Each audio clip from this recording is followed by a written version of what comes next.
Hello friends, आज हम बात करेंगे फिल्म डॉक्टर जी के बारे में। डॉक्टर जी हाल ही में 14 अक्टूबर 2022 को रिलीज हुई है। ये एक कॉमेडी ड्रामा फिल्म है जिसका निर्देशन अनुभूति कश्यप ने किया है। फिल्म में म्यूजिक डायरेक्टर केतन सोधा और अमित त्रिवेदी हैं।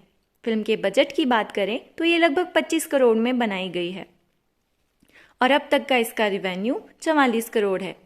फिल्म कई खूबसूरत जगहों पर शूट की गई है, जैसे मध्य प्रदेश के भोपाल शहर में और प्रयागराज के इलाहाबाद यूनिवर्सिटी।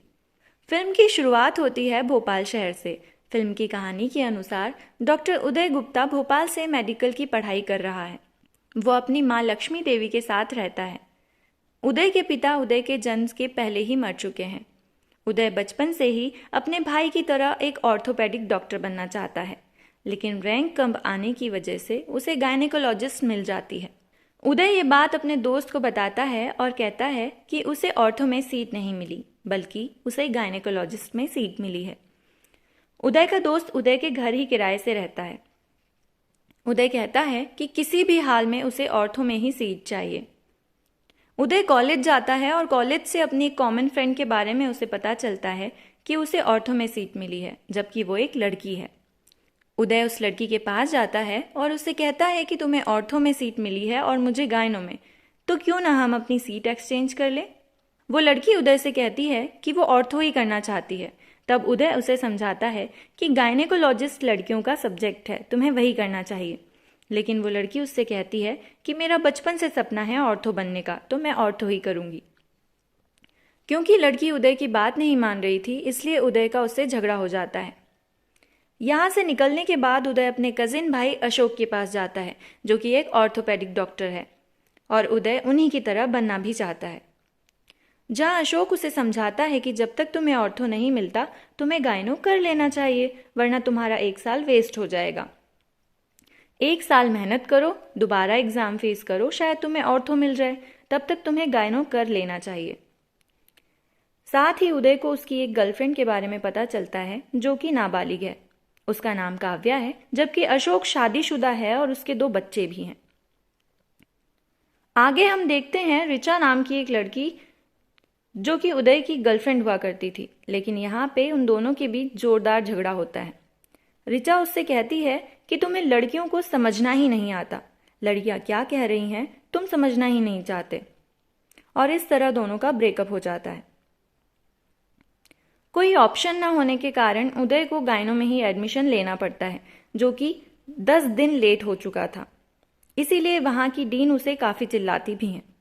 जैसे ही वो क्लास में एंटर करता है तो देखता है कि क्लास में उसके अलावा सारी लड़कियां हैं। इस कारण उदय काफी शर्मिंदगी महसूस करता है, और ऐसी सिचुएशन में जहां उदय को लड़कियां समझ ही नहीं आती, उसकी मुलाकात हो जाती है सीनियर डॉक्टर फातिमा से। क्योंकि उदय गायनों में अकेला लड़का था, इसीलिए सारी लड़कियां मिलकर उसे बुली करने लगती हैं और बेहद परेशान करती हैं। साथ ही वो लोग उदय के साथ अजीब तरह की रैगिंग भी कर। उदय ने गायनों में एडमिशन तो ले लिया, लेकिन उसे कुछ भी नहीं आता था। उसे नहीं पता था कि गायनों में होता क्या है। उसे तो बस यहाँ किसी तरह 1 साल रहकर पीजी की तैयारी करके ऑर्थो में जाना है। लेकिन यहाँ पर नंदिनी श्रीवास्तव उससे बार बार पूछती हैं कि आखिर उसने गायनों क्यों लिया, लेकिन उदय के पास इसका कोई जवाब नहीं होता। फिर भी उदय अपनी पढ़ाई जारी रखता है, लेकिन प्रैक्टिकल में उसे कुछ नहीं आता।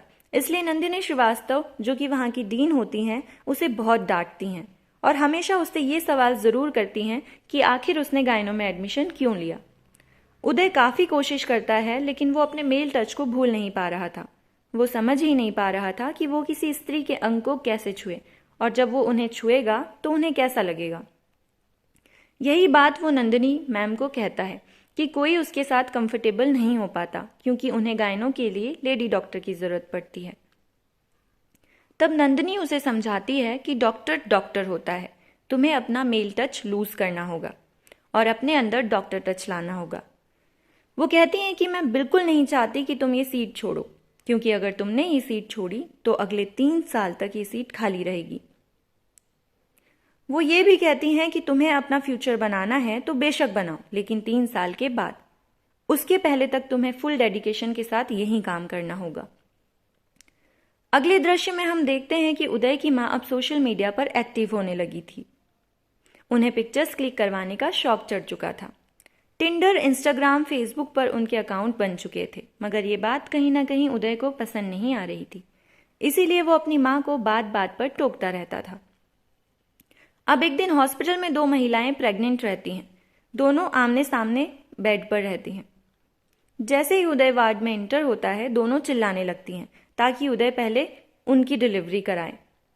थोड़ी ही देर में वहां पर नर्स आती है और कहती है कि कोई डॉक्टर नहीं है, बल्कि ये तो यहाँ सीख रहा है। थोड़े दिन बीतने के बाद उदय अब गायनों के थोड़े काम करने लगा था, लेकिन अभी भी वो प्रोफेशनली तैयार नहीं था। कुछ दिनों के बाद एक महिला उसके पास चेकअप के लिए आती है और उसका पति फोन आने पर बाहर चला जाता है। उदय उस महिला का चेकअप करने के लिए जैसे ही उसे छूता है, वो औरत जोर जोर से चिल्लाने लगती है। औरत की आवाज सुनकर उसका पति अंदर आता है और उदय को मारना शुरू कर देता है। इस बात की कंप्लेंट जाती है नंदिनी के पास और ये सुनकर नंदिनी उस पर भड़क जाती है। कहती है कि ये रूल के खिलाफ है। तब उदय नंदिनी को याद दिलाता है कि आप ही ने कहा था मेल टच भूलने को, तो मैं वही कर रहा था। तब नंदिनी उसे समझाती है कि तुमने जो किया वो गलत नहीं था, लेकिन जिस तरीके से किया वो गलत था। तुम्हें इसे अकेले नहीं करना चाहिए था। जब तुमने चेकअप किया तो तुम्हारे साथ कोई लेडी डॉक्टर या नर्स का होना बहुत जरूरी था। वो लोग तुम पे कंप्लेन भी कर सकते हैं, इसीलिए ध्यान रहे आगे से ऐसी कोई गलती ना हो। अगले दृश्य में हम देखते हैं कि उदय फातिमा से मिलता है। फातिमा उदय को अच्छी अच्छी बातें बताती हैं। उदय उससे कहता है कि गायनो लड़कियों के लिए बना है और ऑर्थो लड़कों के लिए। तब फातिमा उससे कहती है कि तुम्हें ये किसने कह दिया। उदय कहता है कि लड़के क्रिकेट खेलते हैं और लड़कियां बैडमिंटन, सेम वैसे ही गायनो लड़कियां लेती हैं और ऑर्थो लड़के। फातिमा उसे समझाती है कि अगर उस वक्त तुम उन लड़कियों के साथ बैडमिंटन खेल लिए होते तो आज ये बात नहीं करते। इसके बाद फातिमा और उदय साथ में काम करते हैं और उदय धीरे धीरे गायनों के सारे काम सीख जाता है। दोनों काफी टाइम साथ में स्पेंड भी करते हैं और गांव गांव जाके लोगों को जागरूक भी करते हैं। अब उदय लड़कियों को समझने लगा था। उसे समझ आने लगा था कि लड़कियां कैसी रहती हैं। एक दिन वो अपने ग्रुप के साथ बैठा होता है और उसने अपनी सारी फीलिंग शेयर करता है और उनसे अपनी सारी फीलिंग शेयर करता है। वो कहता है कि उसकी एक एक्स गर्लफ्रेंड थी जो हमेशा उदय को कहा करती थी कि उसे लड़कियां समझ नहीं आती, और शायद वो सही कहा करती थी। फातिमा और उदय के बीच नजदीकियां बढ़ चुकी थी। उनके बीच एक किस भी होता है। कुछ दिन बाद हॉस्पिटल में एक महिला आती है जो कि काफी सीरियस कंडीशन में थी और उसे बच्चा होने ही वाला था, लेकिन हॉस्पिटल में कोई भी डॉक्टर ना होने के कारण उदय को ये सारी रिस्पॉन्सिबिलिटी उठानी पड़ती है और फर्श पर ही उसकी डिलीवरी करनी पड़ती है। डिलीवरी एकदम सक्सेसफुल हो जाती है, लेकिन ये बात जब नंदिनी को पता चलती है तो नंदिनी उदय को बहुत डांट लगाती है, क्योंकि अगर कुछ भी उल्टा सीधा हो जाता तो हॉस्पिटल की बदनामी होती और वो बहुत बड़ी प्रॉब्लम में फंस सकती थी। फातिमा और उदय साथ में वक्त तो बिताने लगे थे और उदय को फातिमा के लिए फीलिंग्स भी आ चुकी थी, जबकि उदय को मालूम है कि फातिमा की मंगनी आरिफ नाम के लड़के से हो चुकी है। उसके बावजूद वो उसे पसंद करता था और उदय को लगता है कि फातिमा भी उसे कहीं ना कहीं पसंद करती है, जबकि फातिमा उसे सिर्फ अपना दोस्त मानती है और उन लोगों के बीच जो भी हुआ दोस्ती की वजह से हुआ था। लेकिन यहाँ पर दोनों के बीच झगड़ा हो जाता है और फातिमा वहां से चली जाती है। अब कहानी में एक ट्विस्ट आ जाता है और उदय का भाई अशोक उसे बताता है कि उसकी गर्लफ्रेंड काव्या की प्रेगनेंसी को 2 महीने हो चुके हैं और उसने मुझे अब बताया। कुछ भी हो जाए ये बात बाहर लीक नहीं होनी चाहिए, उसका अबॉर्शन करवाना बहुत ज़रूरी है, वो भी उस हालत में जब काव्या 18 साल की भी नहीं है। अशोक किसी और की हेल्प नहीं ले सकता, इसीलिए उदय की हेल्प लेता है और काव्या का अबॉर्शन करवाने के लिए मदद मांगता है। उदय काव्या को अपने हॉस्पिटल ले जाता है और उसका अबॉर्शन करवाने के बारे में सोचता है। उसने ये बात किसी को नहीं बताई थी कि काव्या अब तक 18 साल की भी नहीं हुई। फातिमा काव्या का चेकअप करने के बाद उदय को बताती है कि उसके पेट में कुछ प्रॉब्लम्स हैं।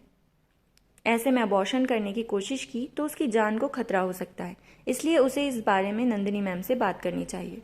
उदय फातिमा की बात मान जाता है और तुरंत नंदिनी मैम के पास जाता है। वो उन्हें सारी सिचुएशन बताता है।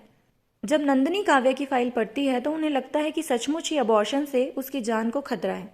वो उदय से कहती है कि सबसे पहले काव्या के घर वालों को इस बारे में पता होना चाहिए। Nandini without family members abortion के लिए नहीं मान रही थी, इसीलिए अशोक के कहने पर उदय काव्या को अपने घर ले जाता है और कुछ दिन वहीं रखता है। फिर अचानक अशोक काव्या को फ़ोन करके एक एड्रेस पे बुला लेता है जहां उदय उसे ड्रॉप करके आता है, और उसके बाद अशोक उसे एक क्लिनिक पर ले जाता है और अबॉर्शन के लिए उसे वहां छोड़कर आ जाता है। काव्या उदय को कॉल करती है और बताती है कि उसे कोई इंजेक्शन लगाया गया है जिसकी वजह से उसे बहुत दर्द हो रहा है। उदय तुरंत काव्या से उस जगह का एड्रेस लेता है जहां पर वो है और अपनी माँ को लेकर उस एड्रेस पर पहुंचता है। वहां पहुंचते ही काव्या उसे बताती है कि किस तरह उसे ट्रीट किया गया है। उदय अपनी दोस्त को कॉल करता है जो कि उसके ही हॉस्पिटल में साथ में काम करती है और उस इंजेक्शन के बारे में पूछता है।